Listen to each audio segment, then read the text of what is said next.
many of the citations that ChatGPT generate are completely fabricated.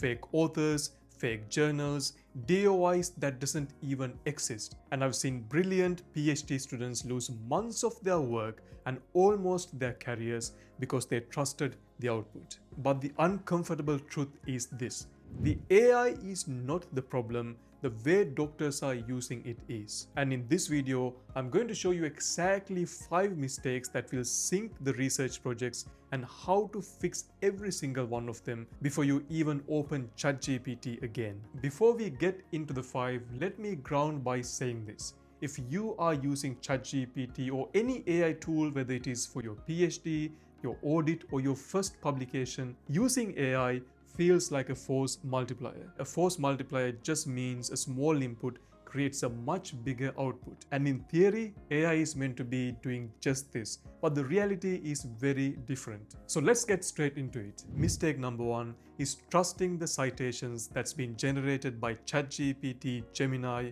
or whatever AI system you have been using. Most AI systems has been designed to sound confident and not necessarily correct all the time. So if you ask your AI for 5 scientific papers on post-operative atrial fibrillation, it will give you 5 different papers, but half of the papers might not even exist in the literature. Fabricated authors, fabricated journals, and DOIs that probably doesn't lead anywhere. The fix for this is very simple. Use AI to generate search terms. Take those search terms to a reliable database such as PubMed, Scopus, or Embase, and conduct that search yourself within the database, and do not get the language model to do it for you. And this will make sure whatever the papers you are getting from your search are real, because you can see them for yourself just right in front of you. Mistake number 2 is putting unpublished or real patients' data into an online language model. Now keep in mind, the moment you copy and paste your data onto ChatGPT, Gemini, or whatever system it is you are using, that data is beyond your control, and this might be used to train the model, and it may be used to answer questions which other people are asking on the same topic. And what this means is your novel methodology, unpublished patients' data, can end up in a different person's output. For NHS work and patient work especially, this is a severe breach of patient confidentiality and also a breach in GDPR regulations. Keep in mind, the fix is very simple. Remove any patient data before you paste any of your work into any of these AI models. Using local models such as Microsoft Copilot might also be a better option for some of you in some cases. So what this means is you get the same capability without any of the risks. Now hold on, because mistake number 3 is one that catches even the most senior researchers, and it's got to do with how you write your discussion section. And mistake number 3, as you probably guessed, is letting AI write the discussion section of your paper. This section is where you place your findings from your research and discuss that within the paper. It is one of the parts of the paper where a reviewer can easily tell if that has been written by AI or by a real human. And this is one of the things which most people miss. The major journals such as the Nature and the BMJ now needs you to disclose any use of AI within your paper. Some reject papers outright if you've been found to use AI within your work. You can use AI to check the grammar and to tighten some of these sentences, but the ideas, the syntheses, and the argument, those have to be yours. Otherwise, you are not learning to think like a researcher, you're learning to prompt like one. And let me show you what I mean. I was helping one of my junior colleagues with a literature review, and I've asked him to work on this paper in his own time, looking at arrhythmias following abdominal surgery. Then he took 2 weeks and came back with the script which he told me he has written himself. And as soon as I started reading the paper,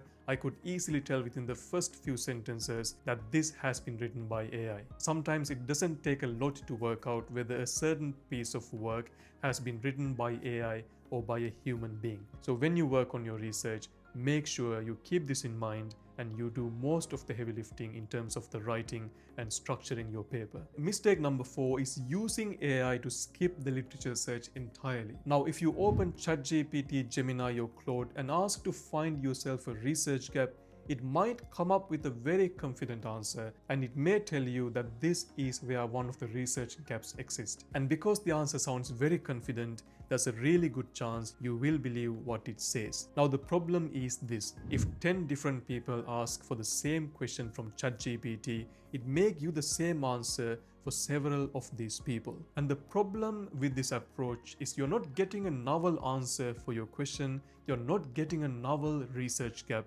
and therefore you might be working on something that has already been published or being published while you're writing it. So when you do your literature search, you can ask the AI for some basic ideas and help you organize your thoughts, but the work has to be done by yourself to make sure you identify a publishable research gap. And a really quick one, if you're finding this video helpful, then please do subscribe to this channel. I'm putting together a full series on how to get published as a junior doctor. Mistake number 5 is treating AI as an expert instead of a research assistant. This is the subtle one.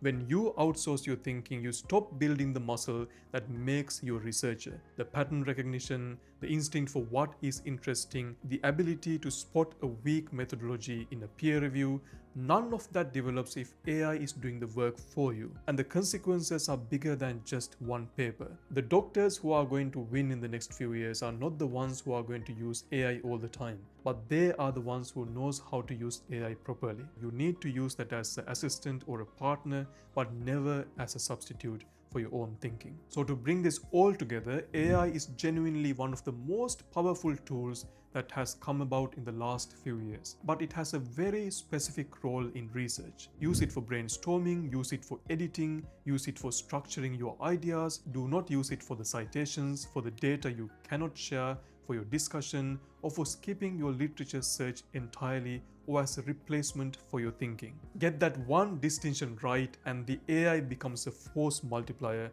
rather than a substitute. Get this wrong and you sink your research project before you can even click submit. If you found this video helpful, then make sure to subscribe to this channel. I'll be doing weekly videos on how to get published as a junior doctor, how to improve your CV, and how to use AI properly for your medical research. If you are working on your first research project or a PhD or an audit, then do drop a comment in the comment section below and tell me what you would like the next video to be about. Thank you for watching, and I will see you in the next one.